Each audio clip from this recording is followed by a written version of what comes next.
Hello दोस्तों, good morning all of you. आप लोगों को career point RD YouTube channel में स्वागत है।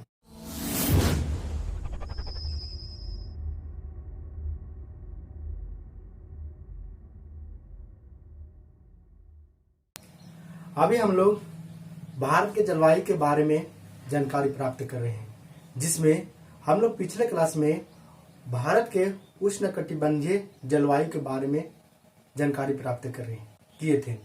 आज हम लोग भारत के मानसूनी जलवायु के बारे में जानकारी प्राप्त करेंगे, यानी भारत के मानसूनी जलवायु के बारे में जानकारी प्राप्त करेंगे।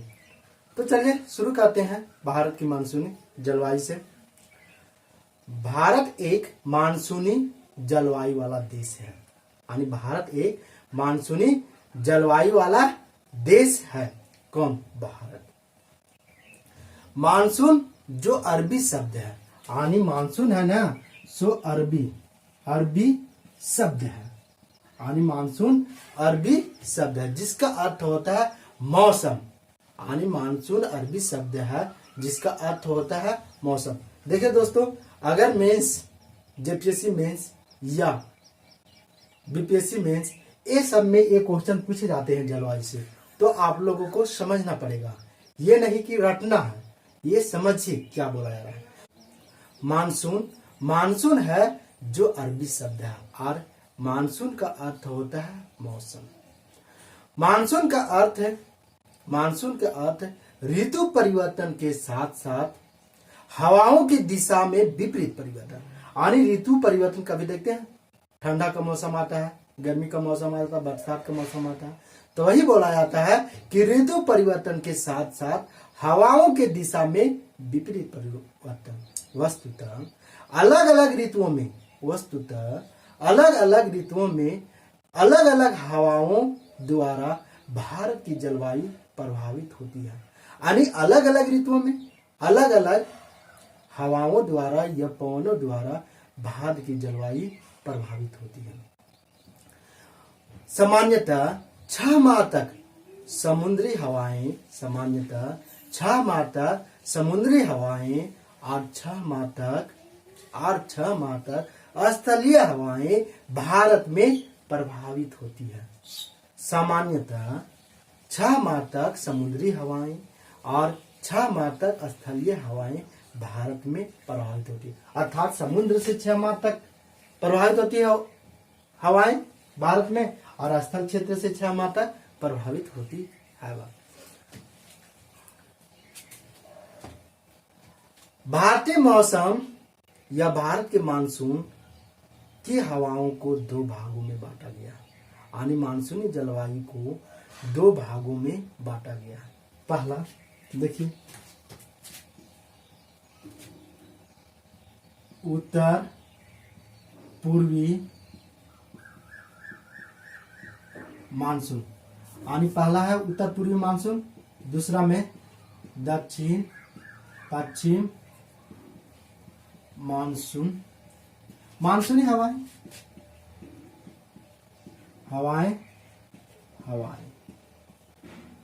ठीक है। तो हम लोग अभी जानकारी प्राप्त करेंगे उत्तर पूर्वी मानसूनी हवाएं।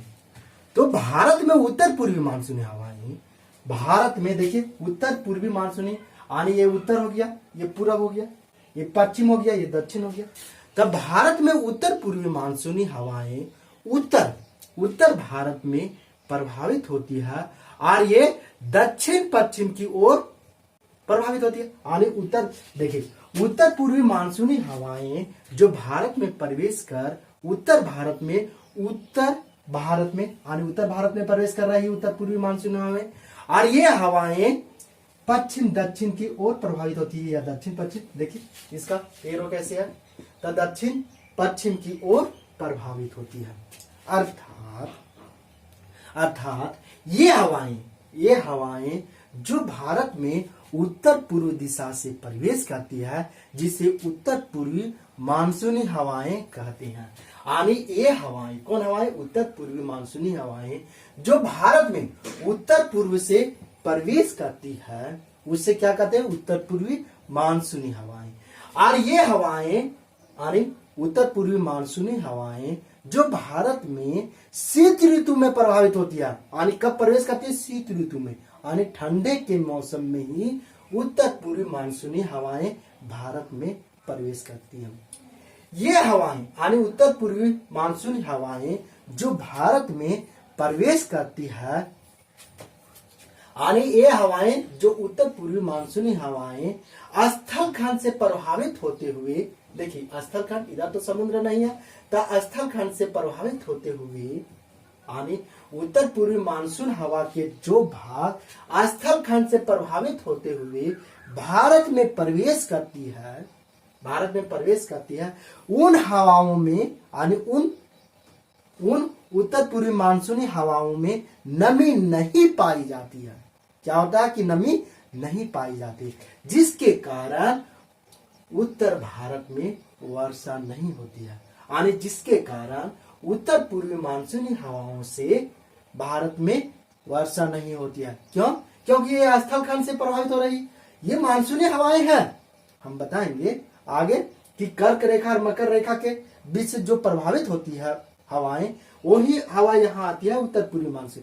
हम अगले क्लास में बताएंगे इसको।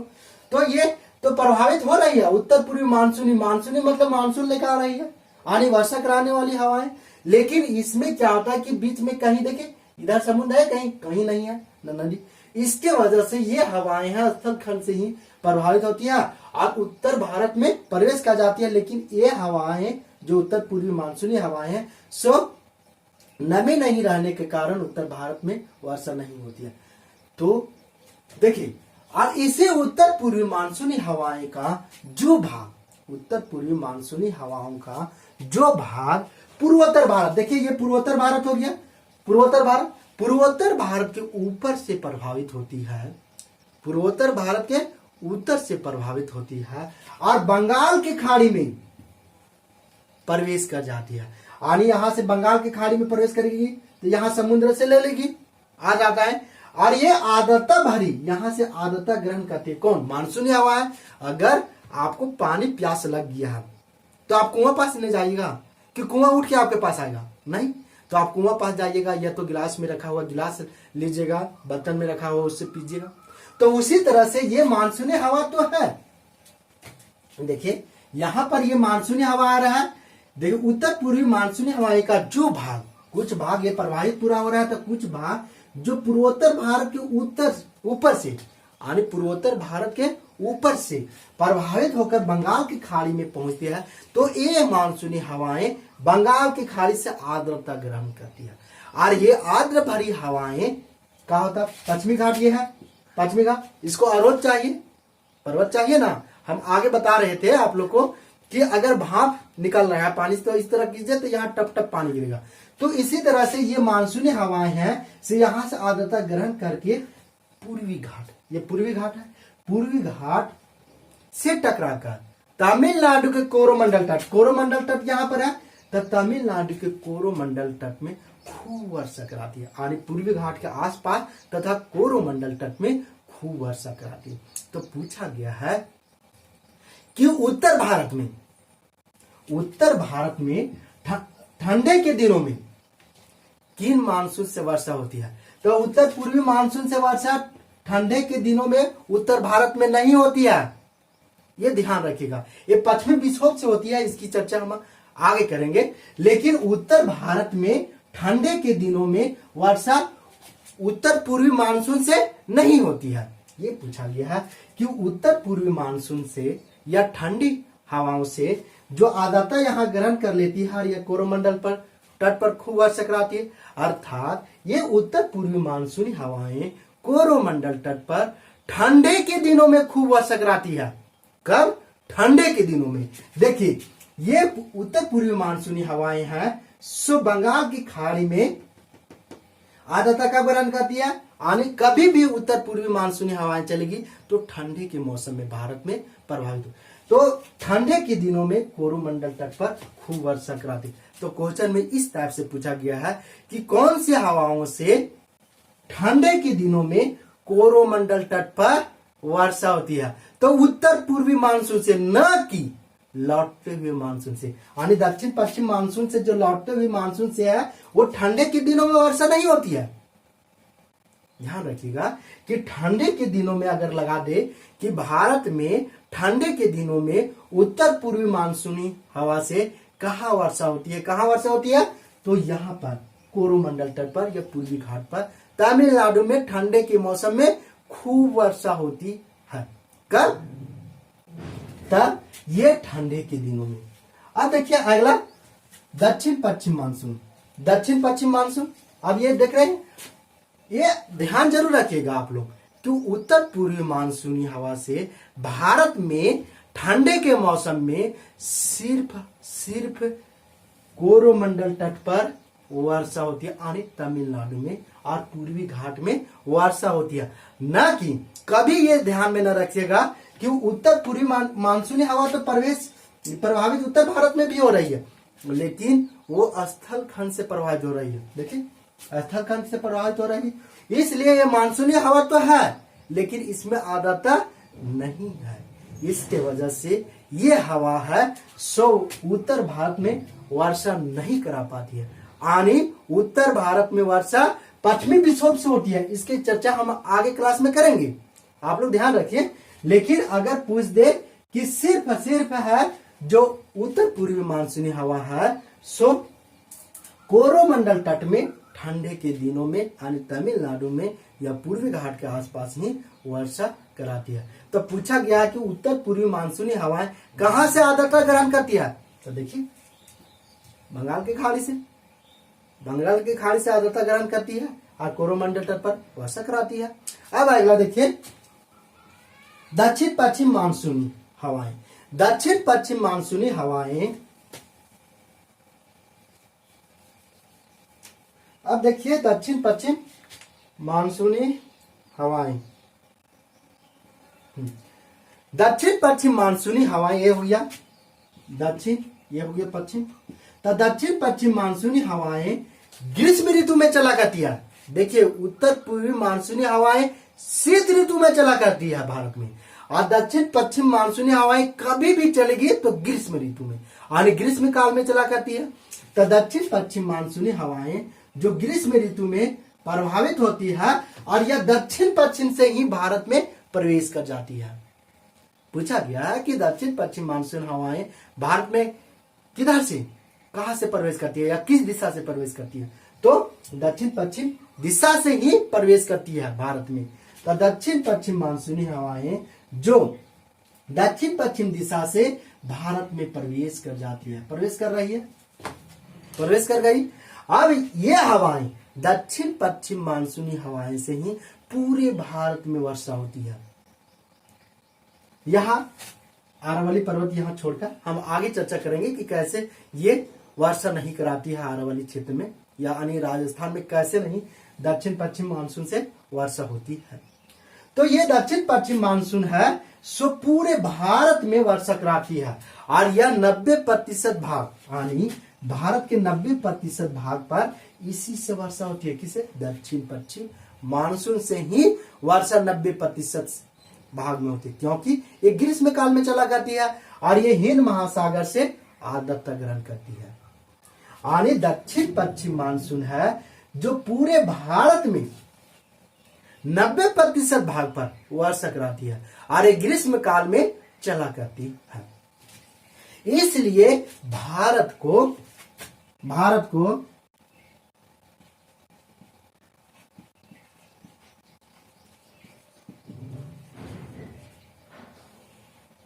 उष्णकटिबंधीय मानसूनी वाला देश कहते हैं। हम आगे सबसे पहले जिस समय जलवायु स्टार्ट किए थे उस समय हम बोले थे कि भारत एक उष्णकटिबंधीय मानसूनी वाला देश है। तो कैसे है, इसको हम दो तरीका से बांटे थे। पहले यानी उष्णकटिबंध की जलवायु और मानसूनी जलवायु, उसको हम जानकारी प्राप्त कर चुके हैं। तो देखिए उष्णकटिबंधीय भारत इसलिए यानी किस लिए, इसीलिए कहा जाता है कि भारत उष्णकटिबंधीय मानसूनी वाला देश है। देखिए वर्षा भी पूरा हो रही है और गर्म भी पूरा क्षेत्र है, है ना। इसीलिए भारत को उष्णकटिबंधीय मानसूनी वाला देश कहते हैं, क्योंकि ऋतु परिवर्तन के साथ साथ, यानी ऋतु परिवर्तन, ठंडक मौसम हो, गर्मी मौसम हो, तो ऋतु परिवर्तन के साथ साथ हवाओं में विपरीत परिवर्तन स्पष्ट देखने को मिलता है। हवाओं में विपरीत परिवर्तन स्पष्ट देखने को मिलता है। कैसे? देखिए, गर्मी के मौसम में यानी ग्रीष्म काल में हवाएं दक्षिण पश्चिम मानसूनी हवाएं प्रवेश कर रही भारत में, और ठंडे के दिनों में यानी शीत ऋतु में भारत में देखिए उत्तर पूर्वी मानसूनी हवाएं भारत में प्रवेश कर रही है और वर्षा करा रही है।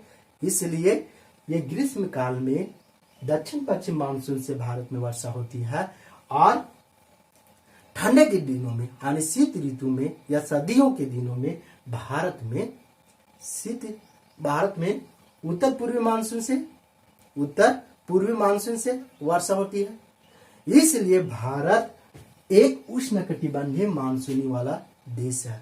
ध्यान रखिएगा, ये पूछ दिया जा आपको, या मेंस में कभी पूछ ही लेता है कि भारत उष्णकटिबंधीय मानसूनी वाला देश कैसे है, तो आप लिख सकते हैं, अच्छा तरीका से लिख सकते हैं।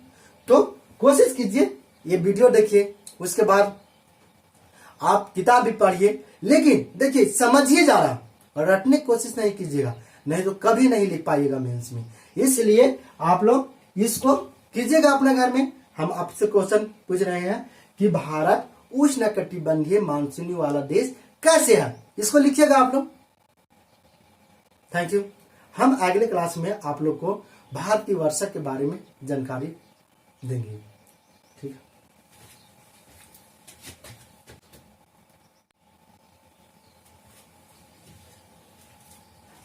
हेलो दोस्तों, कैसे हैं? देखिए दोस्तों, आप लोगों को हर बार की तरह आज भी 10 क्वेश्चन लेकर आया हूं। देखिए दोस्तों, कोई भी क्वेश्चन बताया जाए तो उसको समझिए और समझने की कोशिश कीजिए, रटिए नहीं। तो देखिए, अगर यहाँ क्वेश्चन पूछा गया है, पहला क्वेश्चन है, खंभात की खाड़ी में गिरने वाली नदियां को कर्म से सजाइए। आपको क्वेश्चन में पूछा गया है कि खंभात की खाड़ी में गिरने वाली नदियां को कर्म से सजाइए। तो खंभात की खाड़ी में 4 नदियां गिरती है, 4 नदियां हैं, सो खंभात की खाड़ी में अपना मुहाना बनाती है। तो वो कौन कौन सी नदियां हैं और उसको कर्म से सजाने बोलता है। तो देखिए यहाँ पर है ये खंभात की खाड़ी। अब यहाँ देखिए ये नदियां इधर से प्रभावित होगी। हाँ, तो देखिए सबसे पहले साबरमती नदी प्रभावित हो रही है। उसके बाद माही, नर्मदा और ताप्ती। देखिए ये सभी नदियां हैं, सो अपना मुहाना कहां बना रही है? खंभात की खाड़ी में, यानी अरब सागर के पास। तो ये खंभात की खाड़ी में 4 नदियां हैं, सो अपना मुहाना बनाती है। तो ये मैप से याद रखिए, मैप जिस समय ज्योग्राफी आप पढ़ते हैं वो, तो उस समय मैप को देखिए, साथ में रखिए और इसको देखिए कि कौन सी नदी कहां प्रभावित हो रही है, कैसी, तो वो याद रह जाएगा और उस तरह से आप क्वेश्चन को क्लिक कर पाएंगे और पीटी निकल जाएगा। तो समझ के लिखिएगा, समझिएगा, समझा रहेगा तो मेंस तो लिख ही लीजिएगा। अब आगे देखिए, लूनी नदी कहां से निकलती है, ये पूछा गया है कि लूनी नदी। सबसे पहले ये सोचिए कि लूनी नदी कहां से निकलती है। ये सबसे पहले सोचिए कि ये लूनी नदी है, सो कहां के? राजस्थान की नदी है, यानी ये पूर्ण रूप से राजस्थान में ही प्रभावित होती है और राजस्थान के समीप ही कच्छ के रण में विलुप्त हो जाती है उस दलदल में। तो लूनी नदी है, सो राजस्थान में अरावली पर्वत यानी दक्षिण पश्चिम अरावली पर्वत, यानी यहीं पर है अजमेर जिला। राजस्थान में अजमेर जिला के समीप दक्षिण पश्चिम अरावली पर्वत में नागरा पहाड़ी से निकलती। कौन? नागरा पहाड़ी, यानी नागरा पहाड़ी से ये लूनी नदी निकलती है और वहां से प्रभावित होते हुए सामर झील इसी पर है, जो भारत की सबसे अधिक खारे पानी का झील है। तो कहां है? ये लूनी नदी पर ही स्थित है। तो नागरा पहाड़ी से निकलती है और सामर झील से होते हुए ये नदी रण के कच्छ के दलदल में ही विलुप्त हो जाती है और इसकी कुल लंबाई 320 किलोमीटर है। देखिए 2 नदियां जो राजस्थान से ही निकलती है साबरमती नदी, ये है सो उदयपुर के समीप मेवाड़ पहाड़ी से निकलती है। और ये दोनों नदियां की कुल लंबाई 320 किलोमीटर है। याद रखिएगा। अब आगे देखिए, जबलपुर और भरूच किस नदी के तट पर स्थित है?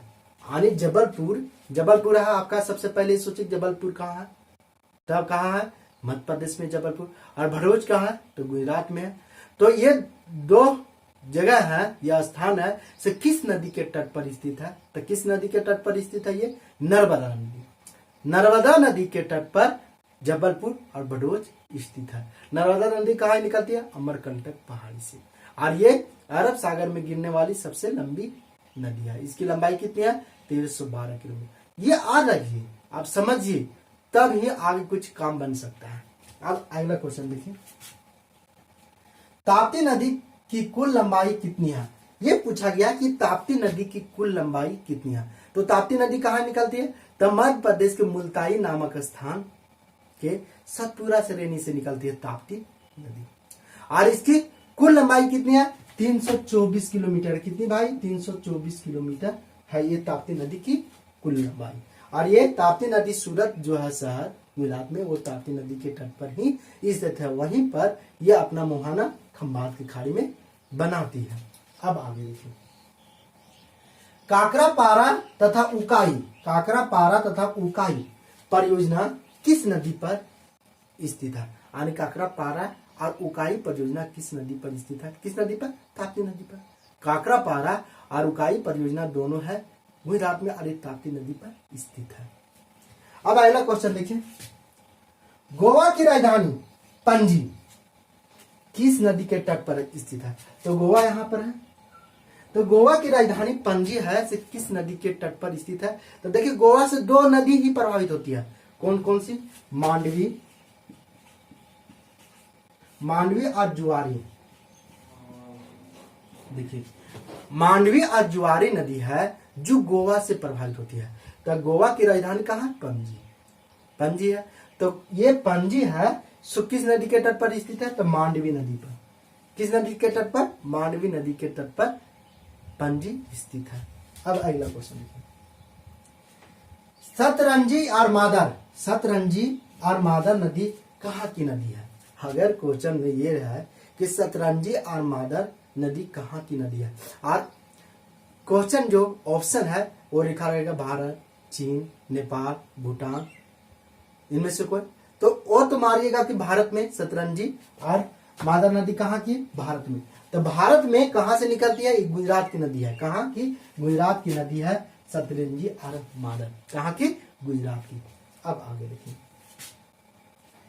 केरल की सबसे लंबी नदी कौन है? अब देखिए, आपको ये सोचना पड़ेगा कि केरल में कितनी नदी प्रभावित होती है। आप तो पेरियार एक जानिएगा कि पेरियार नदी केरल में ही प्रभावित होती है, लेकिन आर नदी तो है। तो यहाँ पूछा गया केरल की सबसे लंबी नदी कौन सी है? तो देखिए, सबसे पहले ये सोचिए कि केरल में कौन कौन सी नदी है। तो देखिए, केरल में 3 नदियां प्रभावित होती है, भरत, पूझा, पेरियार और पम्बा। और कौन है? पंबा। तो केरल की सबसे लंबी नदी भरतपुझा है। कौन है? भरतपुझा जो केरल की सबसे लंबी नदी है। उसके बाद पेरियार, उसके बाद पंबा। ये पूछा गया है कि गांधीनगर और अहमदाबाद किस नदी के तट पर स्थित है? तो साबरमती नदी के तट पर स्थित है। गांधीनगर और अहमदाबाद किस नदी के तट पर स्थित है? साबरमती नदी के तट पर गांधीनगर और अहमदाबाद स्थित है। जरूर याद रखिएगा। साबरमती कहाँ निकलती है? तो कहाँ निकलती है? राजस्थान के मेवाड़ पहाड़ी से निकलती है। और इसकी कुल लंबाई कितनी है? 320 किलोमीटर। और ये कहाँ अपना मुहाना बनाती है? खंभात की खाड़ी में। क्या? अब आगे देखिए, कर्नाटक की कौन सी नदी अरब सागर में मुहाना बनाती है? ये पूछा गया है कि कर्नाटक की कौन सी नदी है जो अरब सागर में मुहाना बनाती है। ऐसे कर्नाटक से तो बहुत सारे नदियां निकलती है, पेनार हो गया, कावेरी हो गई, ठीक है। तो लेकिन यहाँ पूछा गया है कि कर्नाटक में कौन सी नदी है जो अपना मुहाना अरब सागर में बनाती है। तो कौन सा नदी? शरावती नदी, शरावती नदी और गंगा वेली।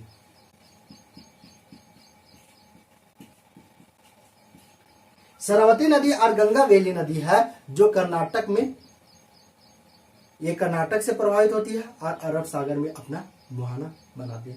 थैंक यू दोस्तों, इस तरह से आपका ये समाप्त हो गया। आप है से कोशिश कीजिएगा कि जो चीज पढ़ रहे हैं उसको समझ के पढ़िए।